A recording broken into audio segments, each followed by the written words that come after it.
अस्सलाम वालेकुम जी, मेरा नाम एडवोकेट राना आसिफ है और मैं तकरीबन 13 ईयर से प्रैक्टिसिंग लॉयर हूँ।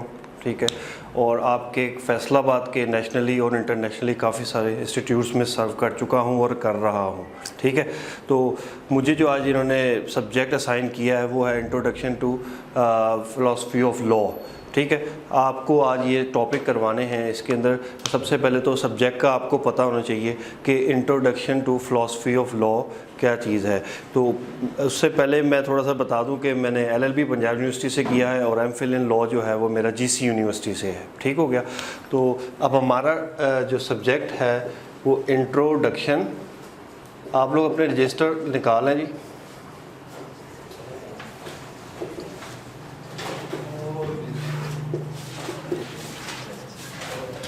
ये सब्जेक्ट होगा जी हमारा introduction to philosophy of law. ठीक है, इसके अंदर जो है हमारा 80 मार्क्स का जो है वो पेपर होगा। 80 मार्क्स का पेपर है, 2.5 आवर जो है वो आपको रिक्वायर्ड होंगे। ठीक है, तो अटेंटिव होकर क्लास लें, इंशाल्लाह ताला आपका टाइम ज़ाया नहीं होगा।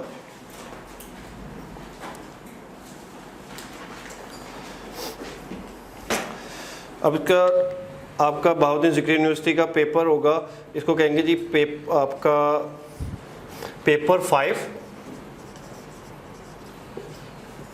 इसकी जो नंबरिंग है आपके स्केड्यूल में पेपर 5 है इसका। इसके जो अलाउड टाइम होगा आपको 2 1.5 यानी कि तकरीबन 2.5 घंटे का टाइम होगा। और इसके अंदर जो आवर्स हैं ये, ठीक है, और इसके अंदर आपको मार्क्स जो अलाउड होंगे, मार्क्स कितने होंगे जी 80 का। सही, सब्जेक्टिव टाइप जो है वो 80 का होगा, ऑब्जेक्टिव है वो आपका 20 का होगा। तो ये थोड़ा सा स्केच था जी पेपर का कि भी इसके अंदर कितने मार्क्स होंगे, कितने जो है वो टाइम आपको रिक्वायर्ड होगा और कितने इसके अंदर जो है वो पोर्शन होंगे। तो इसके अंदर तकरीबन नियर अबाउट आपको 7 क्वेश्चंस आएंगे पेपर में। आपको 7 क्वेश्चन आएंगे, 7 में से आपने कोई से भी 4 क्वेश्चन जो है वो अटैम्प्ट करने पड़ेंगे। इट्स मीन कि if you have to attempt 4 question तो आपको एक, अब फॉर एग्जांपल आपके पास 2.5 घंटे हैं, तो मेरे हिसाब से, मेरी कैलकुलेशन के हिसाब से आपको तकरीबन 35 मिनट्स जो हैं आपको ऊपर क्वेश्चन को देने पड़ेंगे आपको। ठीक है, 35 मिनट पर क्वेश्चन के लिए रिक्वायर्ड होंगे। पेपर अटैम्प्ट करने का भी आपको बता रहा हूँ कि स्टूडेंट मोस्टली ये करते हैं कि अभी भी जो है पंजाब यूनिवर्सिटी के पेपर्स, मेरे स्टूडेंट्स काफ़ी सारे, आज उनका पेपर था। ठीक है, तो इस्लामिक जूरिस्प्रूडेंस का, तो वो यही कह रहे हैं कि सर हमने 35 मिनट्स में, उन्होंने 5 क्वेश्चन करने होते हैं, 35 मिनट्स में उन्होंने जो है वो क्वेश्चन एक अटैम्प्ट किया है। उससे ज़्यादा टाइम आपने एक सब्जेक्ट को, एक क्वेश्चन को नहीं देना। अगर उससे ज़्यादा टाइम दिया, इट्स मीन कि आप अगले नेक्स्ट क्वेश्चंस का जो है ना मार्किंग वो ज़ाया कर रहे हो। ठीक है, उसका टाइम ज़ाया कर रहे हो, उस क्वेश्चन के साथ जो है आप लोग हक तलफी कर रहे हो। तो ये फ़िलासफ़ी ऑफ लॉ है। इसके अंदर कुछ हमारे कॉलेज ने जो है वो नोट्स जो है वो क्रिएट किए हैं, पूरी बुक बनाई है वो आपकी आसानी के लिए कि आप लोगों को डिफरेंट गाइड से या बुक से जो है आपको प्रॉब्लम ना हो।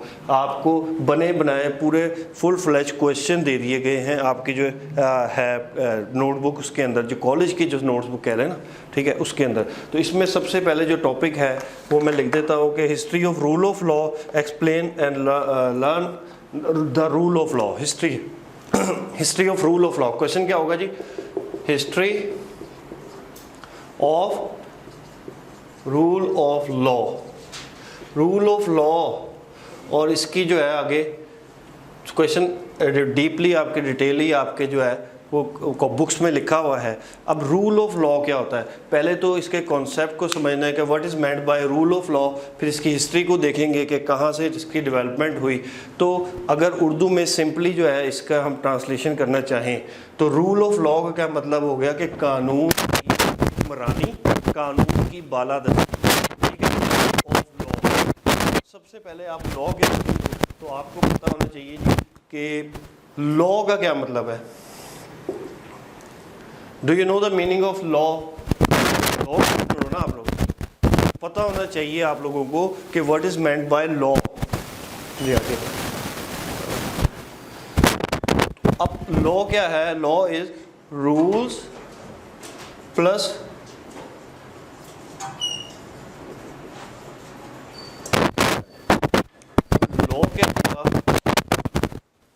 लॉ है रूल्स एंड रेगुलेशन।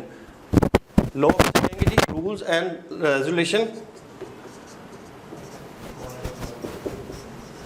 अच्छा, ये जो था what is meant by law, law क्या है? मतलब आप लॉ का स्टूडेंट हूँ, मुझे लॉ के जिसका डेफिनेशन का पता होना चाहिए, ठीक है। तो इसकी डेफिनेशन क्या होगी कि रूल ऑफ लॉ जो है उसके आने से पहले मैं पहले लॉ को एक्सप्लेन करूंगा, फिर रूल ऑफ लॉ का बताऊंगा, फिर उसकी हिस्ट्री, फिर पूरा क्वेश्चन जो है स्टार्ट करेंगे इंशाल्लाह ताला। अच्छा जी, अब ये रूल और रेगुलेशन, अब लॉ क्या है कि सम रूल्स एंड रेगुलेशन ज़वाबित created by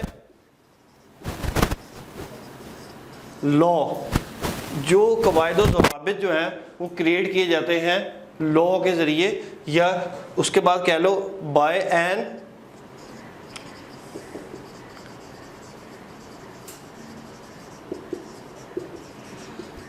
rule of law में क्या हुआ, सम रूल्स एंड रेगुलेशन लिखे, रजिस्टर्स पे लिखे डेफिनेशन। आप अगर लॉ के स्टूडेंट हो तो you should know the meaning of law, ठीक है।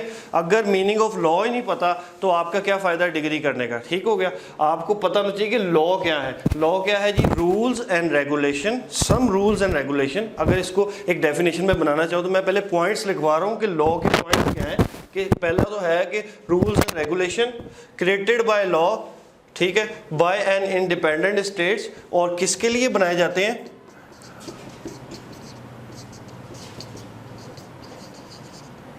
अपने जो है सिटीजन्स के लिए बनाए जाते हैं।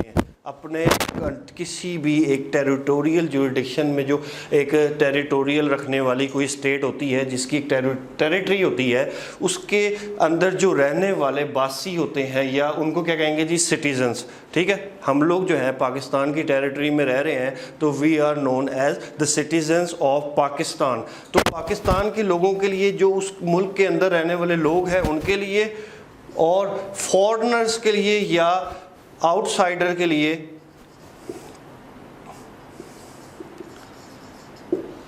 आउटसाइडर के लिए लॉ बनाए जाएंगे, ठीक है।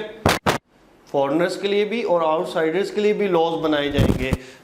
मोस्टली 99% जो है ये आपको बनाए जाएंगे जी फॉर इट्स सिटीजन के लिए। कोई रूल्स एंड रेगुलेशन कोई स्टेट बनाएगी, ठीक है। और किस लिए बनाएगी जी,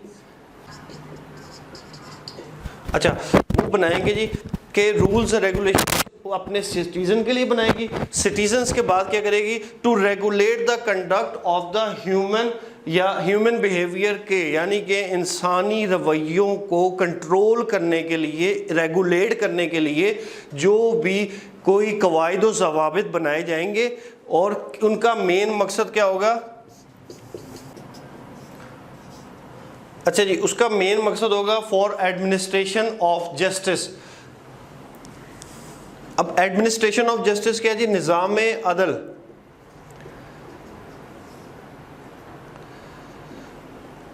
निज़ाम अदल को चलाने के लिए, बहाल रखने के लिए, एप्लीकेबिलिटी करने के लिए जो रूल्स एंड रेगुलेशन बनाए जाएंगे। अब इसको अगर मैं थोड़ा सा बताऊं कि आपको डेफिनेशन का, लॉ की डेफिनेशन नहीं है, लॉ का ये जिस्ट बता रहा हूँ आपको कि what is meant by law. अब इसको अगर हम एक पैराग्राफ की सूरत में लिखेंगे तो ये लॉ का एक शॉर्ट सा ब्रीफ इंट्रोडक्शन हो जाएगा, ठीक है। क्या हुआ जी, सम रूल्स एंड रेगुलेशन, कुछ कवायद व ज़वाबित, ठीक है, क्रिएटेड बाय लॉ, लॉ के ज़रिए बनाए जाते हैं। कवायद व ज़वाबित क्यों बनाए जाते हैं और किसके ज़रिए बनाए जाते हैं, by an independent state. Independent state किसे कहते हैं जी, जो एक खुद मुख्तार आज़ाद रियासत हो, ग़ुलाम रियासत। डिपेंडेंट स्टेट जो है वो अपने रूल्स एंड रेगुलेशन नहीं बना सकती, वो किसी के ताबे होती है, ठीक है। जैसे कि यूनाइटेड स्टेट है, या आपके क्या कहें कि यूके है, यूनाइटेड किंगडम है, यूएई है, तो उनका मेन हेडिंग जो है वो सॉवरन जो है वो बनाएगी रूल एंड रेगुलेशन, ठीक है, वो एप्लीकेबल मेन लॉज वो बनाएगी। फिर उसके बाद सबऑर्डिनेट लेजिस्लेशन कहते हैं उसको, मातहत अथॉरिटी दे दी जाती है कि वो कानून साजी मातहत भी कर सकती है। लेकिन मैं भी आपको मेन बता रहा हूँ कि जो एक इंडिपेंडेंट स्टेट होगी अभी सिर्फ पाकिस्तान की एग्जांपल लेते हैं। पाकिस्तान की एग्जांपल ली कि एक पाकिस्तान की टेरिटरी है, एक नक्शा है, इसकी बाउंड्रीज़ है, बाउंड्रीज़ के कहेंगे जी ये एक इंडिपेंडेंट स्टेट है क्योंकि इसके ऊपर किसी की कोई इंटरफेरेंस नहीं है, ना किसी कंट्री की ना किसी और अथॉरिटी की। ठीक है, इसको पूरा पाकिस्तान की एक इंडिपेंडेंट आज़ाद खुद मुख्तार रियासत, इंडिपेंडेंट स्टेट को क्या कहेंगे जी, आज़ाद एंड खुद मुख्तार रियासत। तो आज़ाद और खुद मुख्तार रियासत ऐसे रूल्स एंड रेगुलेशन बनाएगी, और बनाएगी किसके लिए, अपने सिटीजन्स के लिए या आउटसाइडर्स के लिए। सिटीजन्स कौन हो गए, जो हम इसमें रहने वाले बासी हैं, नेशनल हैं जो उस कंट्री के, और आउटसाइडर कौन हो गए, जो कि उसके नेशनल ना हो लेकिन बाहर के कंट्री से आए हो। ठीक है ना। अब देखें कि पूरी दुनिया का निज़ाम जो है वो लॉ पे चल रहा है। विदाउट लॉ जो है पूरी दुनिया का निज़ाम नहीं चल सकता। सूरज का निकलना, चांद का निकलना, ठीक है, उसके बाद बीज डालेंगे तो पौधा उगेगा। ठीक है, इस तरह मद्दो जज़र, यानी कि जैसे आप कहते हैं कि हमारी वेव्स आती हैं, समुद्र की जो लहरें होती हैं, वो सारा निज़ाम के तहत चलता है, किसी कानून के तहत चलता है। तो कानून के बगैर क्या होता है, जंगल का कानून होता है। अब कानून अगर नहीं है ना तो वहाँ पे क्या होगा, जंगल का लॉ होगा, जिसकी लाठी उसकी भैंस, जिसके पास पावर होगी तो वही जो है वो कंट्रोल करेगा। इसलिए एक इंडिपेंडेंट स्टेट कुछ रूल्स एंड रेगुलेशन बनाती है अपने रहने वालों के लिए, और रहने वालों के लिए किस लिए बनाती है, to regulate the conduct of human behaviour. Regulate, चलाना, रेगुलेटर जैसे होता है ना आपका इसका पंखे का कह लें, वो रेगुलेट करता है अपने हिसाब से उसको। आप ये एक्सीलेटर बाइक का है या गाड़ी की रेस है तो उसको जितना आप दबाएंगे उस हिसाब से वो चलेगा, स्पीड लो, स्लो, हाई, जिस तरह मर्जी करें। इसी तरह लॉज और रूल्स और रेगुलेशन बनाए जाते हैं क्या करने के लिए, कि सिटीजन्स के कंडक्ट को, लोगों के रवैये को कंट्रोल करने के लिए।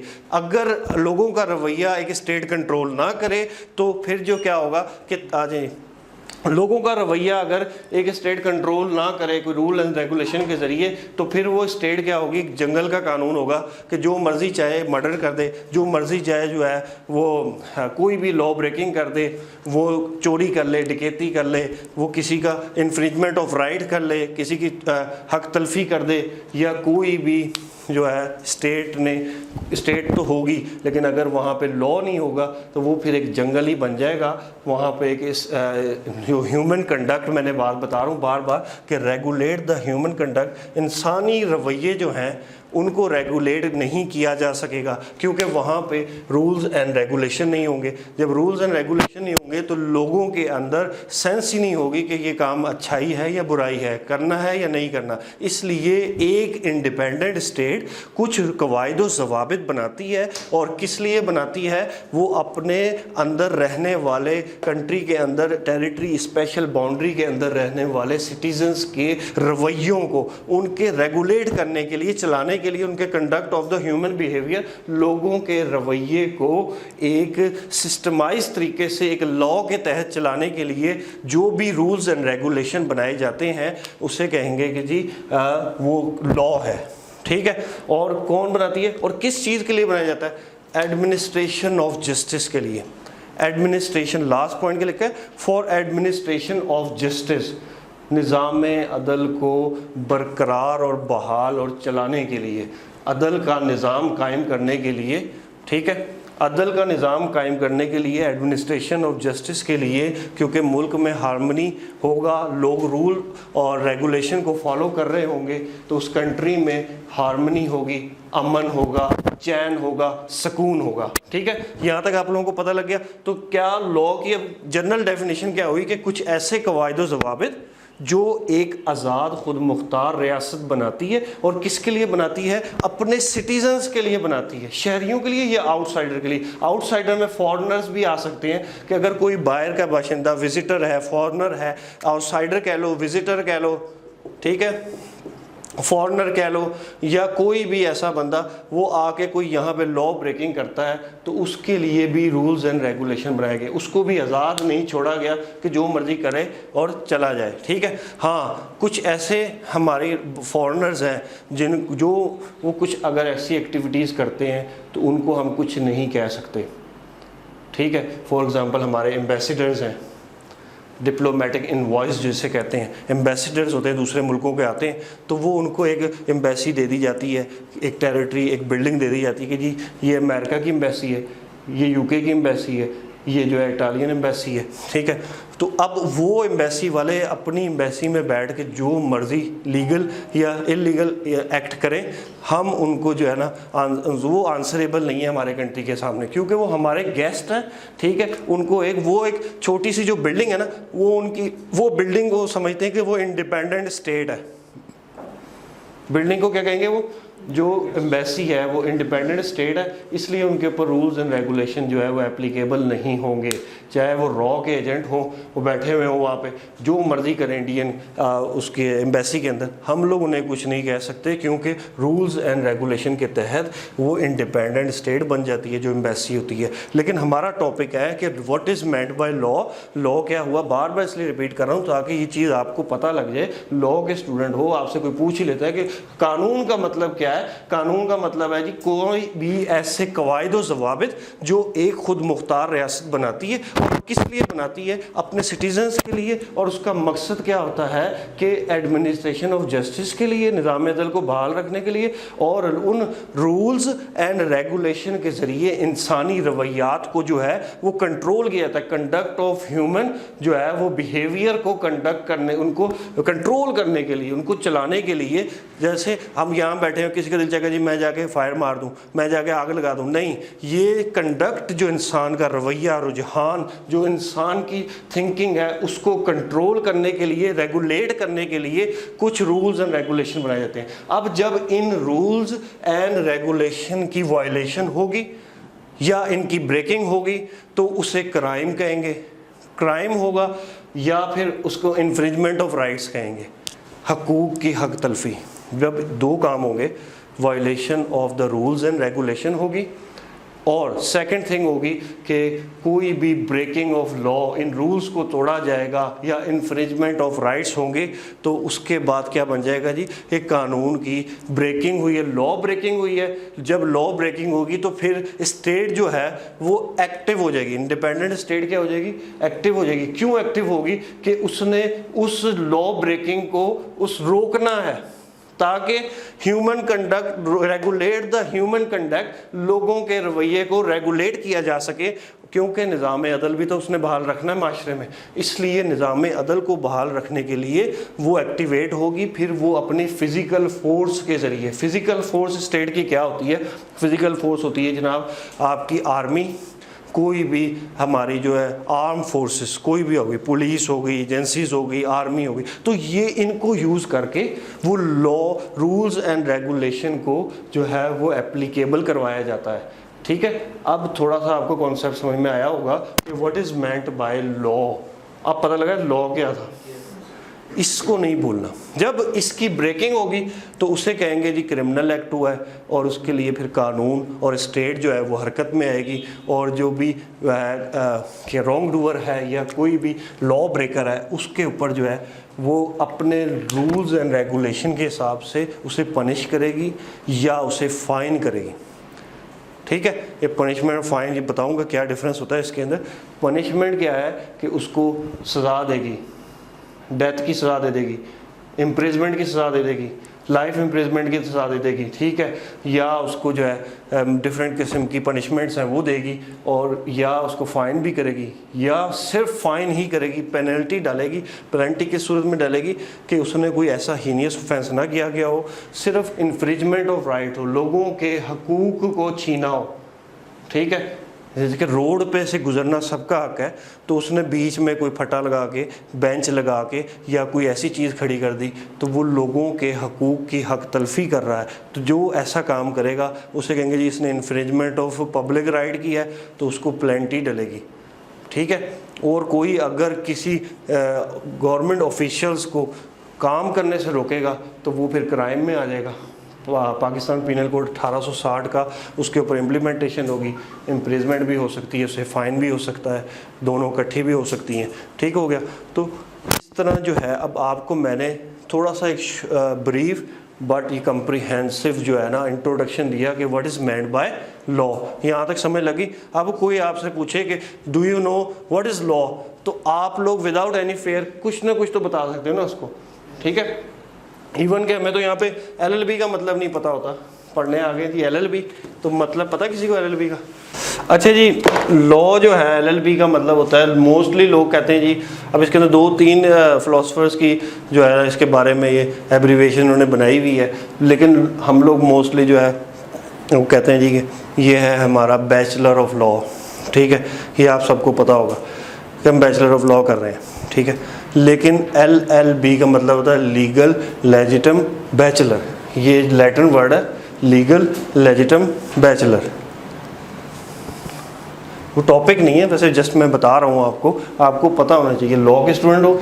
अब जब तक आपको किसी स्टेट के रूल्स एंड रेगुलेशन का पता होगा और ना ही होगा तो फिर आपकी जो है उस पर सर्जनिश होगी, आपको पेनल्टी और फाइन होगा। अगर पता होगा तो आप एक प्रोडक्टिव शहरी बन सकते हो, रिस्पॉन्सिबल शहरी बन सकते हो। इसलिए तो कहते हैं कि लॉ जो है, जब तक आपको अपने राइट्स का पता ना हो तो आप दूसरों को कैसे राइट लेके दोगे।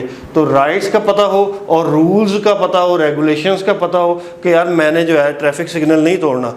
अब वो कहते हैं कि ignorance of law is no excuse, कि लॉ की इग्नोरेंस, हमें पता नहीं था ये जो है ट्रैफिक आ रही इधर से जाना है 1 वे के 2 वे, नहीं, ये आपकी गलती है। आपको पता होना चाहिए कि 2 वे और 1 वे का क्या कॉन्सेप्ट है। रेड लाइट पे रुकना है, ग्रीन लाइट पे जाना है, ठीक है, ऑरेंज लाइट पे स्टार्ट करना है अपनी पोजीशन को कि भाई अब जाने के लिए तैयार हो जाएं, ठीक है, और रेड पे रुक जाना है। अब आपको अगर मुझे पता था रेड पे रुकना है तो ये आपका कसूर है, स्टेट का नहीं। स्टेट ने तो जगह जगह लिख के लगाया हुआ है, बताया हुआ। इसलिए पूरी दुनिया में लॉ स्टूडेंट को ज़्यादा वेटेज, वैल्यू और रिस्पेक्ट मिलती है, क्योंकि उन्होंने लॉ को पढ़ा होता है, लॉ को समझा होता है। वो एक ज़्यादा अच्छे रिस्पॉन्सिबल शहरी होते हैं, ठीक है। अगर सारे ही ज़ेब्रा क्रॉसिंग पे बाइक लगा के, गाड़ियाँ लगा के खड़े हुए हैं, तो आप लोगों का बीइंग ए लॉ स्टूडेंट ये फ़र्ज़ बनता है कि आप ज़ेब्रा क्रॉसिंग के पीछे एक लाइन जो है उससे पीछे खड़े हो, ताकि डिफरेंस फाइंड आउट हो सके, डिफरेंस रिकॉग्नाइज हो सके कि आप लॉ नोइंग पर्सन हो। वो सारे जो है वो लॉ को नहीं जानते, उन्हें नहीं पता कि ज़ेब्रा क्रॉसिंग क्या होती है, ठीक है। आप लोग भी ऊपर जाके खड़े हो जाते हो। इस पे भी लॉ ब्रेकिंग है, रूल्स एंड रेगुलेशन है। मेरा जो है फर्स्ट टाइम ज़िंदगी में जब मैं ICOM में था, इंटर में, तो मैंने भी ऐसे किया था। उस वक्त मुझे पेनल्टी पे करनी पड़ी थी इसी बात पे कि मैं ज़ेब्रा क्रॉसिंग पे खड़ा था। उस वक्त नहीं पता था, लेकिन पता होना चाहिए। रूल्स एंड रेगुलेशन का आपको जब पता चलेगा तो आप एक अच्छे शहरी बन सकते हो और लॉ पे भी अमल करोगे और दूसरों के भी राइट्स को इंश्योर करवा के दोगे, ठीक हो गया। अब आए थे जी, रूल ऑफ लॉ क्या है। रूल ऑफ लॉ है जी कानून की हुक्मरानी, कानून की बालादस्ती, ठीक हो गया। छोटा सा शॉर्ट इंट्रोडक्शन दिया था लॉ का। अब जो है वो हम अपने टॉपिक की तरफ चलते हैं। टॉपिक वो भी लॉ से ही रिलेटेड था, ठीक है। अब ये कि रूल ऑफ लॉ, कानून की बालादस्ती, कानून की हुक्मरानी, ठीक है। इसका मीनिंग पता लग गया, ताकि आपको सब्जेक्ट का भी पता लगे कि introduction of philosophy of law है, ठीक है। उसमें पहला टॉपिक था कि history of rule of law, कानून की बालादस्ती, रूल ऑफ लॉ के सबसे ऊपर कानून है, सब उसके अंडर है। कोई बादशाह हो, अमीर हो, गरीब हो, ठीक है ना, तो सब उसके अंडर है। इसलिए तो हजूर सल्लल्लाहु अलैहि वसल्लम ने फरमाया था कि एक चोर आई औरत उनके दरबार में, तो उनके पास पेश हुई, तो उसका नाम भी फातिमा था। उन्होंने ऑर्डर दिया जी इसके हाथ काट दो। तो कहते अगर मेरी अपनी बेटी भी होती है तो मैं भी यही ऑर्डर करता। कानून की हुक्मरानी ये है कि सका भाई, सका बेटा, सका बेटा, कोई भी हो, कानून सबसे ऊपर होना चाहिए। Everyone is equal in the eye of law. कानून की नज़र में हर एक इक्वल है, इसे कहते हैं जी। और ये रूल ऑफ लॉ का, अब देखें हमारा जो है, मैं डिफरेंट कंट्रीज़ में रह कर आया हूँ, वहाँ पे भी टीचिंग की, तो अब वहाँ पे हम लोगों के कंडक्ट को कंट्रोल किया जाता है, रूल्स एंड रेगुलेशन को फॉलो करवाते हैं वो लोग स्ट्रिक्टली, ठीक है। मैं UAE में था तो मैंने टिन कैन जो होता है वो पी के ऐसे फेंकने लगा, तो मुझे फटाफट जब दोस्त था उसने रोका, यार वो देखो पुलिस शुरते खड़े हुए हैं, तो वो मुखालफा 500 दिरहम का डाल देंगे आपके ऊपर कि वहाँ पे रूल्स एंड रेगुलेशन है कि सड़क पे टिन पैक नहीं फेंकना। ठीक है। फर्स्ट टाइम मैं गया तो वो हमने डस्टबिन में फेंका, तो वहाँ पे हम जाके इंसान बन जाते हैं। पूरी बाहर की यूरोपियन कंट्रीज़ में भी, किसी भी फॉरेन कंट्रीज में जाएं तो वहाँ पे जाके हमें रूल्स एंड रेगुलेशन को फॉलो करना पड़ता है। तो यहाँ पे रूल्स एंड रेगुलेशन का जो है वो थोड़ा सा फुकदान है उसकी एप्लीकेबिलिटी का, ठीक है। इन्फोर्सिबिलिटी का, एप्लीकेबिलिटी का थोड़ा सा यहाँ पे मसाइल चल रहे हैं। इसी वजह से हमारा जो है माशरा बहुत एक पस्त हालत में है, कंट्रोलेबल नहीं है। जिसका जहाँ दिल चाहता है वो थूक देता है, जहाँ दिल चाहता है कचरा फेंक देता है, जहाँ दिल चाहता है सड़क पे गाड़ी पार्क कर देता है, ठीक है। तो रूल ऑफ लॉ का ये कॉन्सेप्ट है कि कानून की जो है वो बालादस्ती होनी चाहिए, कानून की हुक्मरानी होनी चाहिए, कानून के ऊपर एप्लीकेबिलिटी होनी चाहिए। पूरी एक स्पेशल जुरिडिक्शन पे, टेरिटोरियल जुरिडिक्शन जो होती है, एक पूरी टेरिटोरियल जुरिडिक्शन किसे कहते हैं कि फॉर एग्जाम्पल जो भी मैप है उसके अंदर टेरिटोरियल जुरिडिक्शन, ये पाकिस्तान की for example same to same तो मैंने ड्रॉ नहीं किया, एक स्केच दिया आपको। तो ये जो बाउंड्रीज होंगी ये टेरिटोरियल जुरिडिक्शन है, ठीक है। इसके अंदर जो है 3 किस्म की जुरिडिक्शंस आ जाएंगी। कितनी किस्म की आ जाएंगी? 3 किस्म की। आर्मी भी 3 किस्म की है ना हमारे पास, नेवी जो इसके साथ साथ सीज लगते हैं वो जो है वो हमारी वो भी टेरिटोरियल जुरिडिक्शन है।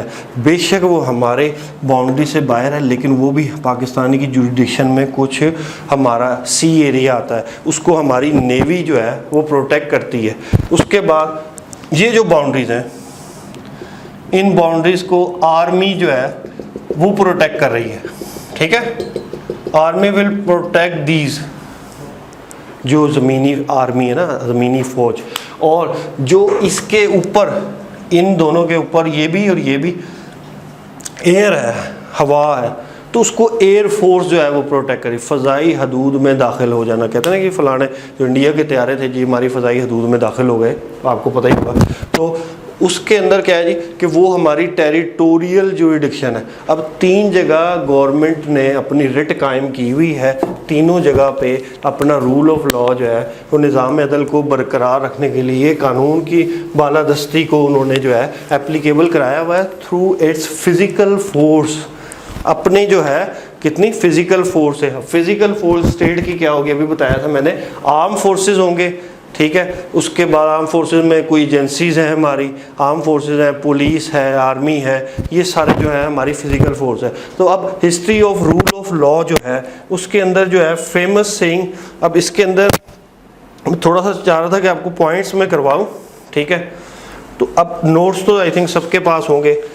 अब देखें हम लोग पढ़ रहे हैं ब्रिटेन के जो लॉज हैं, रोमन लॉज या ब्रिटिश के लॉज को हम लोगों ने फॉलो किया है, क्योंकि इंडो पाक जो था सब कॉन्टिनेंट था, उसके अंदर हमने जो है वो एक ब्रिटेन के अंडर बहुत अरसे रहे हम लोग, काफ़ी कई सौ साल रहे, near about more than 200 years जो है वो ब्रिटिश के अंडर रहे, ठीक है। तो अब ब्रिटिश के अंडर आने से हमारे पास जो रूल एंड रेगुलेशन थे वो हमने उनके ही अडॉप्ट किए मोस्टली, दोनों कंट्रीज़ ने। जब इंडो पाक की जो है सब कॉन्टिनेंट में पार्टीशन हुई है तो उसमें फिर 2 कंट्री वजूद में आए मेन बड़े, ठीक है, इंडिया और पाकिस्तान। अब उनके पास इतना टाइम नहीं था कि वो लेजिस्लेशन इतनी अच्छे लेवल की कर सके, कानून साजी या रूल्स एंड रेगुलेशन उस लेवल के ना बना सके। अभी तक हमारी बदकिस्मती है कि मैं कहता हूँ कि अभी हमारा पाकिस्तान पीनल कोड है एक 1860 का चला आ रहा है। 1860 किसका था जी? वो जो है ब्रिटिश का था, कि पीपीसी कहते हैं, पाकिस्तान पीनल कोड 1860, और इंडियन पीनल कोड वो भी यही सेम है, सिर्फ नाम ही चेंज किए हैं, बड़ी हिम्मत करके नाम चेंज किए हैं। वो 150-200 साल पुराने कानून ही चले आ रहे हैं, लेकिन वो कानून इतने ज़बरदस्त थे कि इनको उसके अंदर थोड़ी एडिटिंग करनी पड़ी, वही चले आ रहे हैं। तो रूल ऑफ लॉ की बात हो रही है ब्रिटिश की। मैं हिस्ट्री की थोड़ी सी बात करना चाह रहा था, तो हिस्ट्री थोड़ी सी आपको बताई कि कानून की हुक्मरानी जो है वो कहाँ से चलेगी। उसके लिए सबसे पहले इसके अंदर जो है फेमस सेइंग क्या आती है कि मशहूर कहावत, फेमस सेइंग है, एक मशहूर कहावत है कि जो है king himself ought not to subject man, ठीक है, but subject to God and the law because the law makes himself king. कानून ने उसे लॉ बनाया है, और बाहर की जो हमारे और जो है ब्रिटेन में कॉन्सेप्ट ऑफ गॉड है वो डिफरेंस है। डिफरेंट क्यों है कि king can do no wrong, वो कहते हैं जी बादशाह जो होता है वो कोई गलती नहीं कर सकता, ठीक है, king can do no wrong. तो जो हम एक मुस्लिम स्टेट में कॉन्सेप्ट होता है कि अल्लाह कैन डू नो रॉन्ग, ठीक है, गॉड नहीं कहेंगे, अल्लाह कैन डू नो रॉन्ग। तो लेकिन यहाँ पे जो रूल ऑफ लॉ की बात कर रहे हैं, क्योंकि ब्रिटिश का पढ़ेंगे, इसकी हिस्ट्री पढ़ेंगे, रूल ऑफ लॉ होता क्या है, इसकी काइंड पढ़ेंगे, तो उसमें ही कहता है कि किंग जो है वो इट्स सेल्फ क्या है, ये सब्जेक्ट टू गॉड है। और उसके बाद वो कहता है कि God and the law, because the law makes himself king, law नहीं उसे कानून, लॉ ने उसे क्या बनाया है, किंग बनाया है, बादशाह बनाया है। ये इसकी थी फेमस सेइंग है। अच्छा, अब लिटरल मीनिंग, किसके लिटरल मीनिंग कह रहे हैं जी, कि रूल ऑफ लॉ के लिटरल मीनिंग जो है वो लिखते हैं। रूल ऑफ लॉ के लिटरल मीनिंग क्या है, जो एक लिटरेसी में, जो एक लिटरेचर में या डेफिनेशन या डिक्शनरी में इसके मीनिंग आते हैं, वो इसके आते हैं जी कि generally it's mean law really क्या लिखा हुआ, rules and justice should prevail. अच्छा, अब rules and justice should prevail, अब ये रूल ऑफ लॉ का एक बड़ा ज़बरदस्त किस्म का असूल है कि जी रूल ऑफ लॉ का एक मैक्सिम कह लें या कानून कह लें या एक सेइंग कह लें कि जनाब rules and justice should be prevail, rules वो प्रीवेल करेगा, rule and justice should be prevail, ठीक है। अब प्रीवेल क्या होता है, रूल्स होंगे, कवायद व ज़वाबित और इंसाफ होगा। प्रीवेल कहते हैं पहली तरजीह पे रखना, और उसको एक कहते हैं टॉप प्रायोरिटी, सबसे ऊपर जो है प्रीवेल उसे कहते हैं कि जी कोई भी चीज़ आ जाए सबसे पहले कानून की हुक्मरानी को देखा जाएगा, इसे कहते हैं प्रीवेल करना। बाकी सब उसके अंडर, कोई भी चीज़ आ जाए कानून से ऊपर नहीं होगी, कानून के अंडर ही होगी। दिस इज़ कॉल्ड क्या, कि rules and justice must be prevail, justice इंसाफ सबसे ऊपर होना चाहिए, तभी तो एक ऑर्गेनाइज्ड और एक मुनज़्ज़म जो है वो माशरा जो है वो क्रिएट हो सकेगा, कि जब रूल ऑफ लॉ होगा। रूल ऑफ लॉ नहीं होगा तो फिर वही आपको बताया कि जंगल का कानून होगा, और वो एक माशरा नहीं, एक भगदड़, एक भीड़ ही बन जाएगी और जंगल का कानून चलेगा। इसलिए history of rule of law Britain में क्या आएगी, पहले तो इसके मीनिंग थोड़ा सा बताया कि रूल ऑफ लॉ का क्या था, इंट्रोडक्शन था, उसके बाद इसका जो है वो लिटरल मीनिंग था। अब हमारे पास एक बड़ी फेमस डिक्शनरी होती है लॉ की, जैसे डिफरेंट जो है सब्जेक्ट्स की, डॉक्टरेट की या जो आप MBBS करते हैं, डॉक्टर बनते हैं, उनकी मेडिकल डिक्शनरी होती है। इंग्लिश कर रहे हैं जी, कैम्ब्रिज की डिक्शनरी होती है। तो लॉ के लिए भी एक डिक्शनरी बड़ी है इंपॉर्टेंट, जिसे कहते हैं जी ब्लैक्स लॉ डिक्शनरी, ठीक है, वो काला कानून नहीं, ठीक है, वो एक ब्लैक्स, एक बंदा था, अपोस्ट्रॉफी डाल के कहा कि जी ब्लैक्स लॉ डिक्शनरी, उस बंदे की डिक्शनरी जिसने लॉ को डिफाइन किया, ठीक है। तो उसने मुख्तलिफ जूरिस से जो डेफिनेशंस मिली लॉ की वो लिखी है इसके अंदर डिक्शनरी में। तो आम जो है मेरे पास अभी भी आते हैं काफ़ी सारे केसेस के, कल भी आया कि जी ये हमारी साइटेशन है, ये जजमेंट आई है आपके पास, इसकी यूनिवर्सिटी की जजमेंट आई है, सॉरी मेरे पास कल भी एक आई कि जी हाई कोर्ट की और सुप्रीम कोर्ट की भी थी कि जनाब डिसीजन आया है, ऑर्डर्स का डिटेल जो है वो डिसीजन शीट आई है समझ लें, ठीक है, ऑर्डर शीट आई है या कोई ऑर्डर डिसीजन हुआ है तो उसको पढ़ें, ठीक है। अब उसके अंदर कुछ ऐसे वर्ड लिखे होते हैं जो नॉर्मली इंग्लिश में उसके मीनिंग नहीं मिलते, डिफरेंट होते हैं, ना आपको मेडिकल की डिक्शनरी में मिलेंगे, ना वो आपको कैम्ब्रिज में नॉर्मल मिलेगा, लेकिन लॉ की डिक्शनरी में उनके मीनिंग डिफरेंट होंगे। So motto, just like that, ab initio, ठीक है, ऐसे कई वर्ड्स हैं रोमन के वर्ड्स जो आपको फिर वहाँ से मिलेंगे। तो लॉ और जो है ना ब्लैक्स लॉ डिक्शनरी में वो कह रहे हैं कि जी rule of law mean supremacy of regular as opposed to arbitrary power, also termed as a supremacy of law. Rule of law means supremacy of regular as opposed to arbitrary powers. अब arbitrary powers क्या होती हैं? सालसी फैसले। Arbitrator किसे कहते हैं? कि कोई बंदा दो बंदों को सुन के अपना फैसला दे। आर्बिट्रेटर, जैसे पंचायती निज़ाम हमारे पास चलता है, तो आर्बिट्रेटरी पावर्स क्या होती हैं? कि कोई बंदा दो बंदों को सुन के दे दे अपना कोई फैसला, ठीक है। तो ये वो कहते हैं कि rule of law means supremacy of regular and as a oppose to the arbitrary power also term as a supremacy of law, कानून की हुक्मरानी, बालादस्ती। अब डिक्शनरी कह रही है, इसका मीनिंग क्या हो गया? Supremacy of law. Rule of law का मतलब हो गया जी सुप्रीमेसी ऑफ लॉ। सुप्रीम कहते हैं सबसे बड़े को, ठीक है। सुप्रीम अथॉरिटी हमारे पास जो है वो अल्लाह ताला की ज़ात है। डिफरेंट रिलीजन में गॉड उन्हें कहते हैं जी, गॉड के पास सुप्रीम है, ठीक है। जो किंग क्वीन या जो है वो मोनार्की जो होती है, उनके अंदर जो है वो बादशाह जो होता है वो सुप्रीम अथॉरिटी कंसीडर किया जाता है, क्राउन जो है, ठीक है। तो अब यहाँ पे पता लगा कि हिस्ट्री थोड़े से अब चलना शुरू हो गई है कि भाई ये क्या है जी? सुप्रीमेसी ऑफ लॉ, कानून बालादस्ती।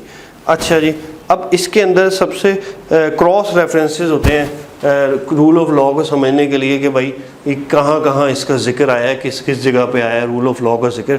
तो ये हमारे कॉन्स्टिट्यूशन ऑफ पाकिस्तान 1973 जो है उसके आर्टिकल 4 से लेके 25 तक इसका जिक्र आया है जी। रूल ऑफ लॉ की डिस्कशन हुई है कि कानून सबसे ऊपर होगा, ऑब्जेक्टिव रेजोल्यूशन है, ठीक है। इसके अंदर काफ़ी सारी चीज़ें हैं जो मैं कॉन्स्टिट्यूशन ऑफ पाकिस्तान की बता रहा था आपको भी कि भाई ऑब्जेक्टिव रेजोल्यूशन है, स्टेट में सबसे कानून जो भी बनेगा वो जो है नेचुरल लॉ के अगेंस्ट नहीं होगा, अल्लाह के कानून के ख़िलाफ़ नहीं बन सकेगा, ठीक है। कोई भी दुनिया में, इस्लाम को भी चलो एक साइड पर रखते हैं, दुनिया में भी कोई लॉ जो है वो अगेंस्ट द नेचुरल लॉ के नहीं हो सकता, नेचर के अगेंस्ट नहीं हो सकता कानून, ठीक है। अच्छा, उसके बाद English constitution. English constitution means British constitution, second one पे है। नंबर थर्ड है ब्रिटिश कॉन्स्टिट्यूशन। अब इंग्लिश और ब्रिटिश में ये था कि उस टाइम ब्रिटिश जो थे वो एक पूरे बरतानिया एक यूनाइटेड किंगडम, पूरी उसकी एक ब्रिटिश की थी पावर थी सब कॉन्टिनेंट में, जिसमें इंडो भी था, पाकिस्तान भी था, इंडिया भी था। तो उस वक्त ब्रिटिश कहते थे। उसके बाद जो है अब वो ज़ाहिर बात है सेपरेशन हो गई, तो अब इंग्लिश कॉन्स्टिट्यूशन भी कहना शुरू कर दिया उसको, ठीक हो गया। उस वक्त और था, यानी कि चल रही है बैकग्राउंड हिस्ट्री चल रही है कि रूल ऑफ लॉ का मतलब क्या हुआ कि सुप्रीमेसी ऑफ लॉ। उसके बाद आ जाता है ये कि main principle of rule of law. अब प्रिंसिपल बताए गए हैं, क्या बताएंगे जी? मेन प्रिंसिपल्स, असूल जो हैं। अच्छा, इसके प्रिंसिपल क्या क्या हैं? नंबर 1 है government has no authority arbitrary over the citizen. Government के पास कोई आर्बिट्रेटरी अथॉरिटी नहीं है, खुद से फैसला करने की गवर्नमेंट के पास पावर नहीं है लोगों के ऊपर डालने का फैसला। अब किसकी बात हो रही है? अथॉरिटीज़ तो गवर्नमेंट काफ़ी सारी रूल ऑफ लॉ बनाती है, गवर्नमेंट अपने मुख्तलिफ रूल्स एंड रेगुलेशन बना रही है। तो ये बात किस चीज़ की हो रही है? पहले नंबर पे कि government has no authority arbitrary over the citizen. अब आर्बिट्रेटरी क्या कि भाई वो अपने से कोई फैसला नहीं ठोक सकती गवर्नमेंट, उसको एक प्रॉपर चैनल के ज़रिए, जो proper channel administration of justice के लिए बना है, निज़ाम अदल को बहाल रखने के लिए जो एक प्रॉपर चैनल बना है वो क्या है जी? कोर्ट्स है, हमारे कोर्ट्स का सिस्टम है। तो कोर्ट्स के सिस्टम के तहत जब एक बंदा ट्रायल होगा, उसकी बात सुनी जाएगी दोनों बंदों की, तो जिसके हक में कोर्ट फैसला करेगी तो वो क्या होगा जी कि अब वो आर्बिट्रेटरी डिसीजन के अंडर नहीं हुआ, वो through proper system of justice के तहत उसको इंसाफ मिला है, ठीक है। तो इसलिए कि गवर्नमेंट के पास no power, government have no power, government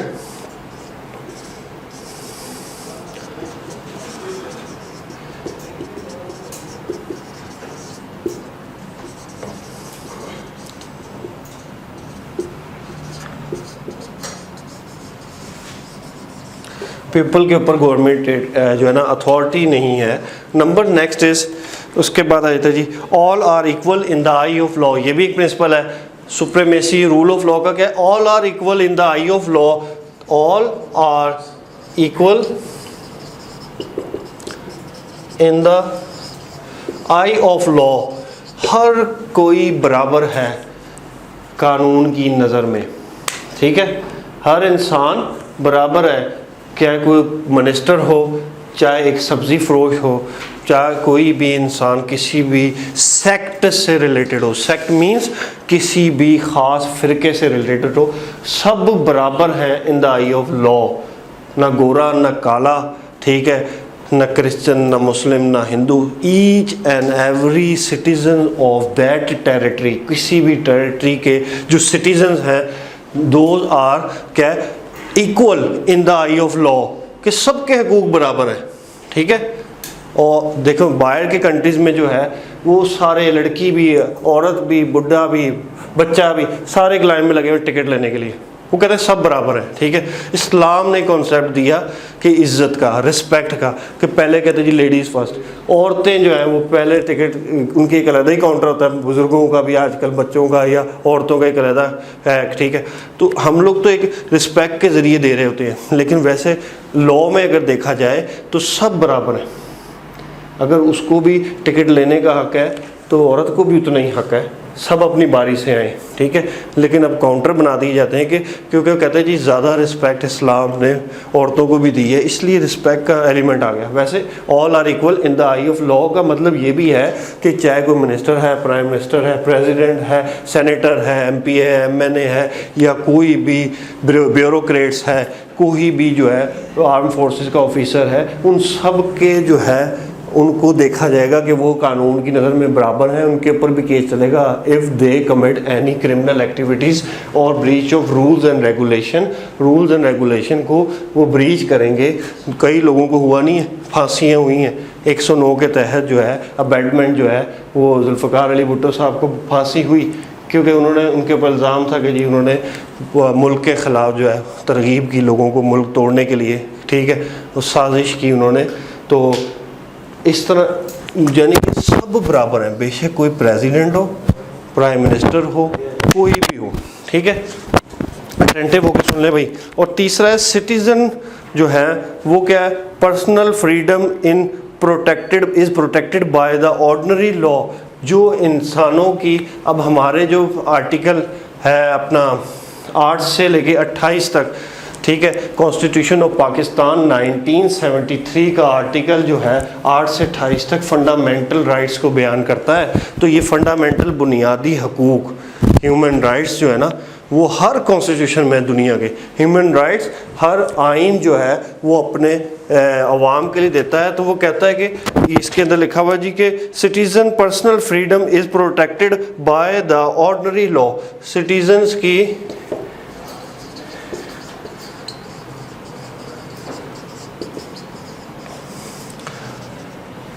वो प्रोटेक्ट करती है आज़ादाना आज़ादी, जो सिटीज़न की आज़ादी है वो प्रोटेक्टेड बाय क्या होती है, लॉ होती है।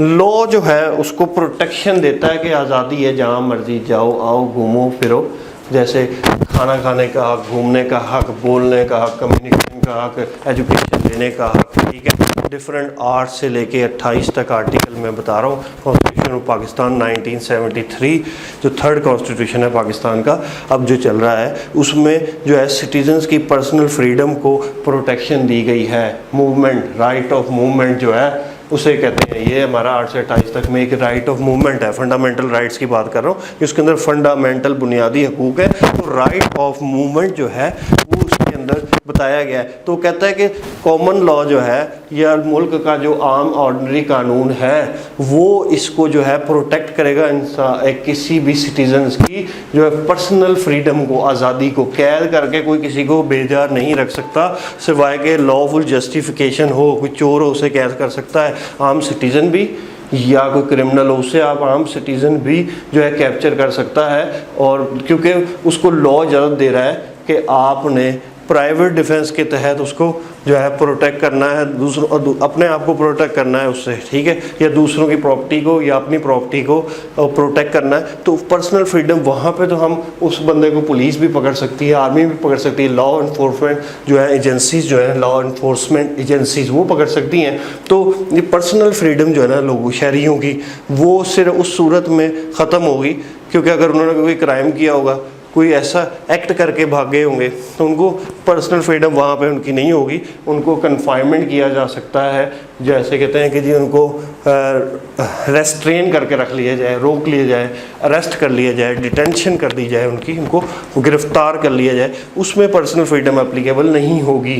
ठीक है, पर्सनल वैसे नॉर्मली जो है कॉमन लॉ मुल्क का एक आम निज़ाम कहता है कि जी पर्सनल फ्रीडम है। अब ऐसी चीज़ भी है कि आपने ना लॉ ब्रेकिंग की, ना आप कोई क्रिमिनल हो, आपके पास पूरे ह्यूमन राइट्स हैं, आपके जो है फंडामेंटल राइट्स हैं कि पर्सनल फ्रीडम, आज़ादी होनी चाहिए आपको, आप चले जाते हो रेड जोन इस्लामाबाद में, वहाँ नहीं एंटर हो सकते कि वहाँ पे कि पर्सनल फ्रीडम थोड़ी सी उन्होंने एक कंडक्ट की है, मॉनिटराइज की है कि वहाँ पे आप नहीं फ्रीली जा सकते। राइट ऑफ मूवमेंट जो आपका फंडामेंटल राइट है, आर्टिकल जो 8 से लेकर 28 बताए उसमें है, तो उसके अंदर नहीं ये एप्लीकेबल होगा, क्योंकि वो हमारे जो है एम्बेसीज़ है वहाँ पे रेड जोन के अंदर, तो वहाँ पे आम बंदा नहीं जा सकता विदाउट एनी परमिशन लिए बगैर जो है he can't enter in that territory. तो वो वहाँ पे पर्सनल फ्रीडम जो है हमारी वो होगी, क्या होगी, मुतासिर होगी। वैसे normally law of the land क्या कहता है कि पूरी पर्सनल फ्रीडम हर सिटीजन्स को हासिल है, शहरी को हासिल है आज़ादाना मर्जी। ये रूल ऑफ लॉ है, सुप्रीमेसी ऑफ लॉ। पीछे देखने से अच्छा है बोर्ड की तरफ देखो भाई, बोर्ड की तरफ देखेंगे ना तो ये चीज़ें आपको पेपर में काम आएंगी, आपकी अगली काम आएंगी। क्लास में आप आते हो ना, टोटल फोकस आपका स्टडी की तरफ होना चाहिए, वाइब्रेशन पे, बल्कि मैं तो कहता हूँ स्विच ऑफ कर देना चाहिए मोबाइल को। ठीक है, और टोटल अंडरस्टैंडिंग आप अगर करोगे तो आपको फिर इतना नॉलेज मिलेगा कि आपको फिर बुक्स की ज़रूरत नहीं रहेगी।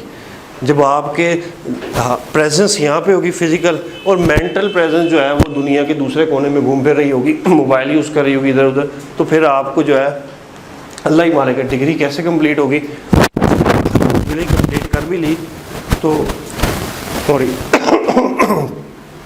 तो फिर प्रोफेशनल लाइफ में जाके जो है आप लोग आपको काफ़ी प्रॉब्लम का सामना करना पड़ सकता है प्रोफेशनल लाइफ में। अच्छा जी, अब इसको लिखने पे ज़रा कम और थोड़ा डिस्कशन करते हैं। उसके बाद है डाइसी। अकॉर्डिंग टू डाइसी भी इसकी डेफिनेशन है कि rule of law means the absolute supremacy और the predominance of regular law, ठीक है, was oppose to the influence और आर्बिट्रेटरी पावर।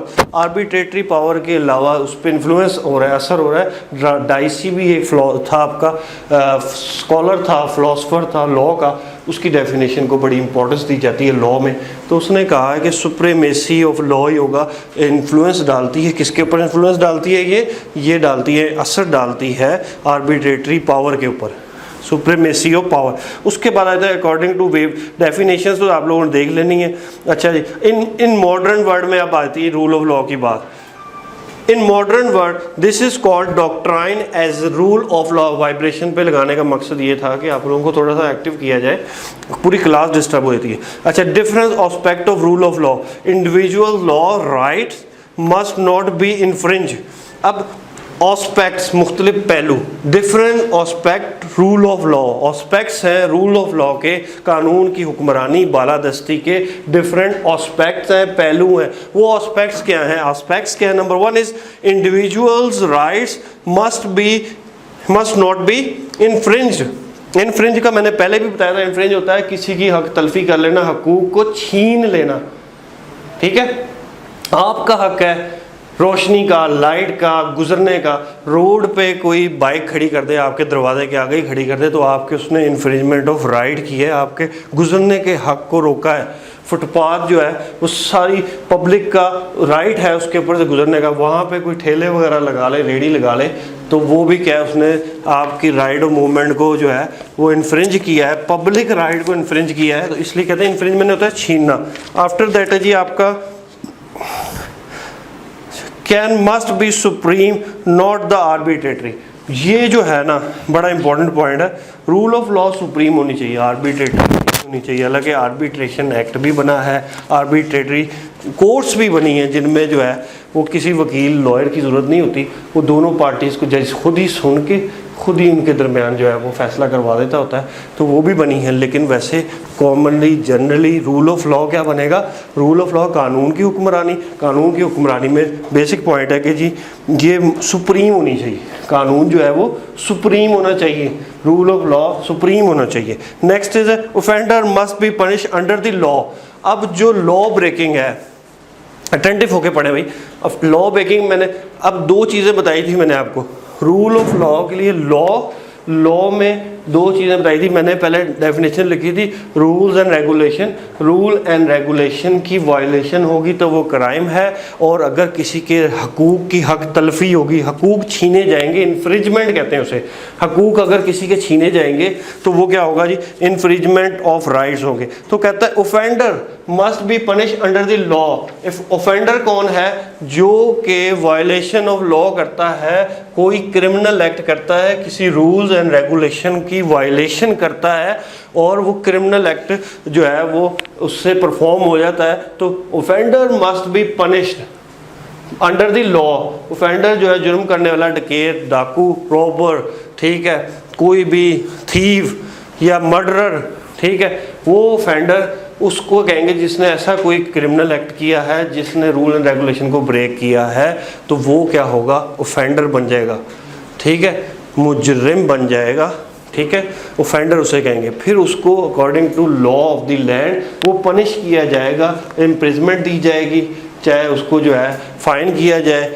इस्लामिक लॉ अगर होगा, हदूद लॉज 19 जो है 79 एप्लीकेबल होंगे, तो हदूद लॉज में चोर के हाथ भी काटे जाएंगे, हदूद लॉज में जानी को जो है वो 80 कोड़े भी मारे जाएंगे, हदूद लॉज में का जो कज़फ़ करने वाले पे, जना का झूठा इल्ज़ाम लगाने वाले पे भी सज़ाएँ होंगी। वो ऑफेंडर्स होंगे सारे जो ऑफेंसेस करेंगे। ऑफेंसेस क्या है? जो जराइम करेंगे, ठीक हो गया।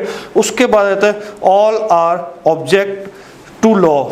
जितने भी object to law, all are सारे सिटीजन जो है वो ऑब्जेक्ट टू लॉ, लॉ का सब्जेक्ट है, लॉ उनके बारे में बना है, ठीक है, ना कि दीवारों के बिल्डिंगों के बारे में बना है। कानून इंसानों के लिए बना है, सिटीजन्स के लिए बना है, ठीक है। हाँ, कानून बिल्डिंग्स के लिए भी बना है कि बिल्डिंग्स जब इंसान से रिलेटेड हो जाए, तो अब देखें दरख्त जाके कोई जंगल वाले काट दें जंगल के दरख्त, तो कोई इसको नहीं पूछेगा। अगर वही जंगल, वही फॉरेस्ट जो है वो हमारा अंडर दी वो आ जाए, लॉ आ जाए, और हमारी फॉरेस्ट अथॉरिटी उसको ओन कर रही हो, तो फिर वहाँ दरख्त काटना भी गुनाह है, ठीक है। तो इसलिए रूल ऑफ लॉ, कानून की हुक्मरानी में सब जो है सब्जेक्ट मैटर है। सब कौन से? सिटीजन्स।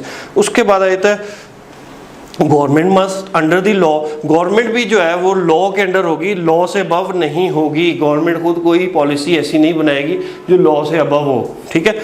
और उसके बाद आएगा रिफ्लेक्ट द सुप्रीमेसी और पार्लियामेंट। अब ये रूल ऑफ लॉ का मतलब क्या है कि वो सुप्रीमेसी, सबसे सुप्रीम कौन सी होगी? पार्लियामेंट होगी। हमारी डेमोक्रेटिक स्टेट है, डेमोक्रेटिक स्टेट के तहत हम लोग जो है हमारी सबसे हायर अथॉरिटी क्या है जी? हमारी पार्लियामेंट है। पार्लियामेंट की सुप्रीमेसी होगी, वही लॉ मेकिंग प्रोसेस स्टार्ट करती है, वहाँ से लॉ जो है वो हमारे बनते हैं, ठीक है। उसके बाद डिफरेंट चीज़ें, मॉडर्न कॉन्सेप्ट पढ़ लें जब डाइसी के नहीं टाइम के डाइसी के जो है वो पढ़ें, expression of rule of law. Simple से 3 पॉइंट है, डाइसी के पढ़ लोगे तो इक्वल है। उसके बाद आए थे जी modern concept in Pakistan, law and order होगा। पाकिस्तान में होता है कि लॉ एंड ऑर्डर का मॉडर्न कॉन्सेप्ट दिया गया कि कानून की जो है, कानून और ऑर्डर मींस के उसको चलाना। जैसे जजेस आपने टीवीज़ में पुराने फिल्मों में देखा होगा, ऑर्डर करते हैं, तो वो ऑर्डर दे रही होती है। कोई भी एडमिनिस्ट्रेटिव अथॉरिटी वो ऑर्डर देती है, वो अथॉरिटी किसके अंडर काम कर रही होती है? एक गवर्नमेंट के तहत, एक स्टेट के तहत, इंडिपेंडेंट स्टेट के तहत काम कर रही होती है। तो वो क्या हो गया? लॉ एंड ऑर्डर होगा, फिक्स रूल्स होंगे, और एलिमिनेशन फिक्स रूल होंगे, लिखे हुए कानून फिक्स होंगे रूल, ठीक है। उसके बाद एलिमिनेशन ऑफ डिस्क्रिमिनेशन यानी कि ख़त्म किया जाएगा किसी भी फ़र्क को, कोई फ़र्क किसी में नहीं रखा जाएगा कि भाई ये बड़ा है ये छोटा है, सबको एलिमिनेशन ऑफ द डिस्क्रिशन, फ़र्क ख़त्म कर दिएगा। मैं रूल ऑफ लॉ के लिए ये मॉडर्न जो है ब्रिटेन जो है आपका, ब्रिटेन में ये अकॉर्डेंस विद द लॉ के बराबर, हर कोई बराबर मुताबिक होगा, कानून के मुताबिक फंडामेंटल राइट्स होंगे, गवर्नमेंट ऑब्लिगेशंस होंगी। अच्छा, ये उसके बाद था American constitution and rule of law, वो 5th एंड 14 अमेंडमेंट जो उनके कॉन्स्टिट्यूशन में 14 और 5th से लेके 14 अमेंडमेंट हुई है, 5th और 14 अमेंडमेंट, उनमें भी रूल ऑफ लॉ का बताया गया। ये हिस्ट्री चल रही है। और पाकिस्तान में जो है कॉन्स्टिट्यूशन रूल्स ऑफ लॉ में वो कहाँ पे है जी, पाकिस्तान का जो प्रीएम्बल है, जो हमारा पाकिस्तान का कॉन्स्टिट्यूशन है पाकिस्तान 1973 है, उसका इब्तिदाई प्रीएम्बल जिसे कहते हैं ना, कि जब कॉन्स्टिट्यूशन लिखा जाता है उसके पहले सफ़े पे इंडेक्स होता है इब्तिदाइया प्रीएम्बल, उसमें भी लिखा हुआ है कि कानून की हुक्मरानी होगी, रूल ऑफ लॉ होगा। ठीक है, उसके बाद आ जाता है जी rights of individual under article 4 से लेके 25 तक of constitution of Pakistan 1970, individual के राइट्स इसमें दिए गए हैं रूल ऑफ लॉ के लिए। ठीक है, और उसके बाद आर्टिकल 25 है इक्वलिटी ऑफ द सिटीज़न, तमाम सिटीज़न जो हैं वो इक्वल हैं इन द आई ऑफ लॉ। तो आज का जो टॉपिक था वो क्या था जी, कि what is meant by rule of law, इसकी जो है हिस्टोरिकल डेवलपमेंट या हिस्टोरिकल थोड़ा सा रूल हिस्ट्री थोड़ी सी बताई कि ब्रिटेन से चला, ब्रिटिश से चला, कहाँ से रूल आए हमारे पास, कहाँ से कानून बना, फिर कानून की हुक्मरानी का कॉन्सेप्ट कहाँ से आया, रूल ऑफ लॉ, ये था आज का हमारा टॉपिक। ठीक है, उसमें मैंने कोशिश की कि पहले आपको लॉ का थोड़ा सा ब्रीफ समरी बताई जाए, उसके बाद जो है फिर आपको एक एक पॉइंट वाइज समझाया गया कि रूल ऑफ लॉ क्या है, कानून की हुक्मरानी। और इसका सारा ये पूरा फुल फ्लैज क्वेश्चन आपकी बुक्स में है, इसको एक दफ़ा दोबारा रीड आउट कर लेना। मैंने कोशिश की है कि जो मेन इम्पॉर्टेंट कॉन्सेप्ट है, बेसिक जिस्ट ऑफ द जो है वो टॉपिक, वो आपको दे दिया जाए। इंशाल्लाह जी नेक्स्ट लेक्चर में मुलाकात होगी। ठीक है जी, अस्सलाम वालेकुम।